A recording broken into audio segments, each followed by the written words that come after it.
நம்ம லைஃப்லேருந்து 3 poor people மென்டாலிட்டிய கம்ப்ளீட்டாக move பண்ணிட்டு 3 ரிச் பீப்பிள் மென்டாலிட்டி நம்ம ஆட் பண்ணால் நம்ம பணக்காரன் ஆகிறதுக்கு 95% சான்ஸ் இருக்குன்னு நான் சொல்ல டி ஹார்வேக்கர் சொல்கிறாரு. அவர் என்ன சொல்கிறாருன்னா, புவர் பீப்பிள் மொத்தம் 3 விதமாக இருப்பாங்க. 3 விக்டிம் மென்டாலிட்டியாக இருப்பாங்க.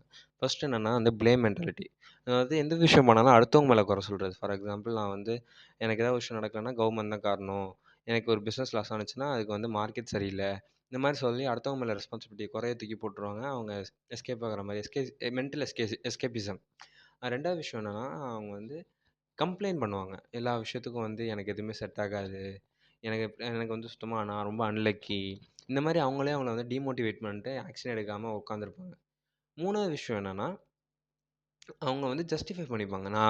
நான் வந்து ஜிம்முக்கு போகலன்னா, எனக்கு டைம் இருக்க மாட்டேங்குது. அதான் நான் ஜிம்முக்கு போல. நான் பிஸ்னஸ் ஆரம்பிக்கலன்னா, என் கையில காசு இல்ல. இந்த மாரி ஒவ்வொரு விஷயம் சொல்லி அவங்க வந்து ஆக்ஷனே எடுக்காம உட்காந்துருப்பாங்க. இதுதான் புவர் பீப்பிள் மென்டாலிட்டி. இப்படி இருந்தா நம்ம கண்டிப்பா ரிச் ஆகறதுக்கு சான்ஸே கிடையாது. அது என்ன 3 ரிச் பீப்பிள் மென்டாலிட்டி அப்படின்னு பார்த்தோம்னா, ரெஸ்பான்சிபிலிட்டி.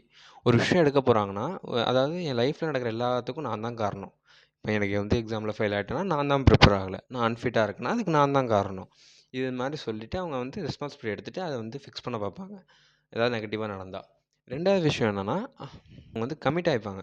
அதாவது ஒரு விஷயத்துக்கு வந்து அவங்க ஆட்டோமேட்டிக்கா இப்போ ஓகே. நான் இந்த விஷயம் தான் பண்ண போறேன் அப்படின்னு சொல்லிட்டு கிளியர் ஆயிடுவாங்க. லைக் நான் வந்து காலைல நான் ரிச் ஆக போறேன். அதுக்கு இதான் ஆக்ஷன் அப்படின்னு சொல்லிட்டு நான் கமிட் ஆயிடுவாங்க. நான் ஜிம்முக்கு போறேன்னு சொல்லி கமிட் ஆயிடுவாங்க. அதுக்கப்புறம் 3வது விஷயம் தான் ஆக்ஷன். எந்த விஷயம் பண்ண போறாங்களோ அத வந்து ஆக்ஷன் எடுக்க ஆரம்பிச்சுருவாங்க.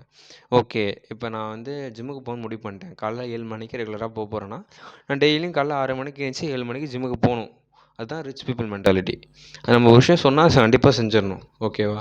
இதாங்க 3 ரிச் பீப்பிள் மென்டாலிட்டி. நம்ம இத இன்னும் எக்ஸ்ட்ரா அடிஷனல் பாயிண்ட் பார்த்தோம்னா, ரிச் பீப்பிள்ஸ் வந்து ஆல்ரெடி அவங்க தான் அவங்க லைஃப்ப கிரியேட் பண்றாங்க. I am the creator of my life அப்படிங்கிற மென்டாலிட்டில இருப்பாங்க. அவங்க தான் அவங்க லைஃப்ப கிரியேட் பண்றாங்க. இதாங்க. Thank you.